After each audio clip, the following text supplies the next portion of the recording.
To Sudan now, where sources tell Al Jazeera the paramilitary rapid support forces have taken control of el-Fula. It's the capital of the West Kordofan State, southwest of the Sudanese capital Khartoum. Now, fighting in el-Fula between the Sudanese army and the RSF lasted several hours before the army reportedly withdrew from the city. The paramilitary group took control of government and military headquarters. Thousands have been killed and millions displaced in the conflict between the army and the RSF. Hiba Morgan joins us now live from Khartoum. And Hiba, much of the focus of recent clashes was in and around Darfur and the Al-Fasher area. How surprised should we be about this news coming out about what's going on in Al-Fula? Well, the paramilitary rapid support forces have been targeting positions of the Sudanese army, not just in al-Fasher, which is the last remaining army stronghold in the Darfur region, but in other parts of the country as well. So it's not surprising that they have targeted or they launched an attack against the army military base in the city of el-Fula in the early hours of Thursday morning. Now, they took over the city and the army base there after hours of fighting and after the army withdrew to Baba Nusa, making Baba Nusa now, which is also in West Kordofan, the last remaining army stronghold in West Kordofan, a situation that is similar to al-Fasher in the Darfur region in North Darfur.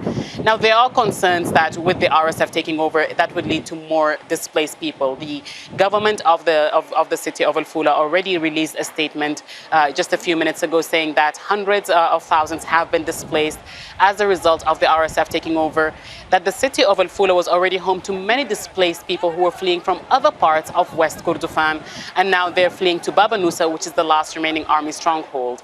So the fact that the RSF has taken control of that area, of that city in West Kordofan, gives it more control of the Kordofan region, similar to the control that they have over the Darfur region. And there are concerns that they now have access to some of the borders between Sudan and South Sudan.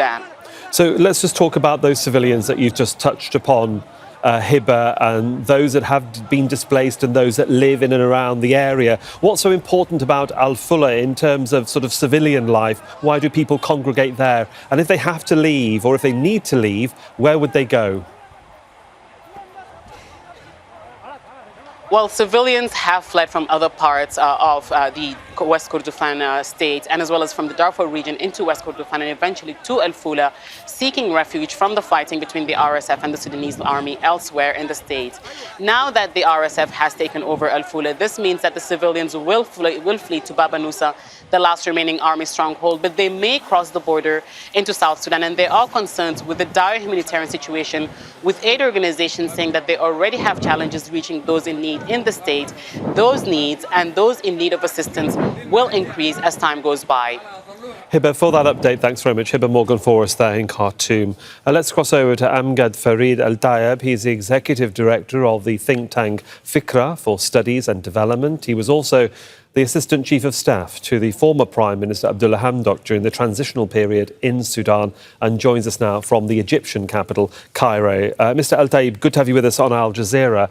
Can you just tell us what do you think the strategy is of the RSF? They focused their attention over in al-Fasher earlier in the week and for the past few weeks. Now we're hearing about al-Fula. I think the strategy of the RSF, the central strategy of the RSF was to take control of al-Fasher in order to announce a de facto independent state in Darfur, similar to the Libyan standards. Similar to the Libyan scenario. However, it's very apparent for some time now that the central command of the RSF have lost control over the different troops that are fighting against the Sudanese army in different places in Sudan. We saw this in Jazeera, we saw it in Khartoum, we saw it in different areas. So basically, RSF is now a coalition of militias rather than one central militia. As a control of el-Fula may shift the attention of the leadership of the RSF to make or impose more control over West Kordofan, especially that West Kordofan shares big borders with South Sudan, and as well West Kordofan is the state that where Hiba oil field is. and it's one of the biggest oil fields remained in northern Sudan. If that is, It's also can I just jump in there, sir? It's also significant that. If I can just jump in there, Go sir. ahead. If the strategic value is oil fields and a much larger area to operate in, is the psychology then of the RSF, because they have been losing ground and perhaps haven't taken the cities that they wanted to, is that they need, you might say, a success? They need to be seen to be a force to be reckoned with when it comes to the army and therefore in the public psyche. Is el-Fula an easy target to go for? Exactly. This is the fairest military win for the RSF in taking a city for a few months now. And as I said, el-Fula itself, as the capital of West Kordofan, have the strategic, the strategic value of West Kordofan. But however, the humanitarian consequences of this taking of el-Fula is very big. RSF have ignored the appeal from the tribal leaders of the Jazeera tribe, who appealed to the RSF not to attack el-Fula because it hosts many of the IDPs in addition to its indigenous citizens. However, the RSF ignored that and took el-Fula today.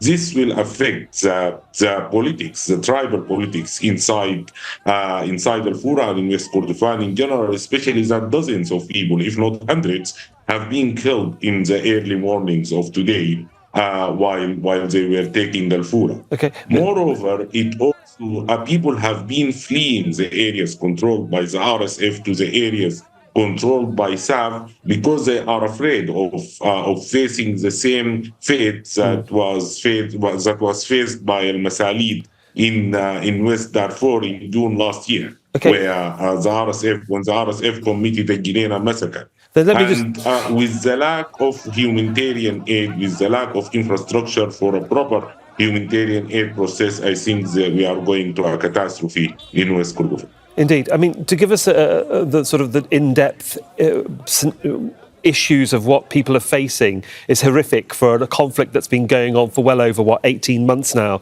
But as an overview, sir, and just very briefly, where do you see the strengths of both the army and the RSF? At the moment across Sudan, who seems to have the upper hand? And do you think there is any end in sight?